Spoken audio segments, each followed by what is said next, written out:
माझा मुद्दा हा आहे, जे काही वक्तव्य ज्याचं असेल त्याचं लोकसभेत झालेलं आहे, त्याचा संबंध आपल्या कामकाजाशी येतो का, हा माझा प्रश्न आहे.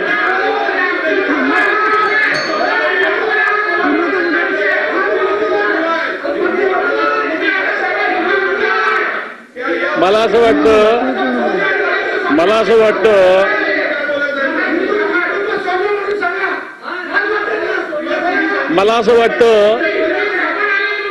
हिंदुत्वाचा मुद्दा मांडणारे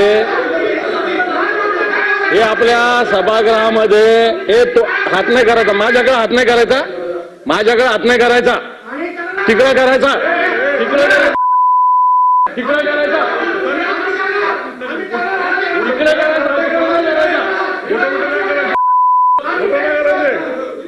तिकडे करायचा,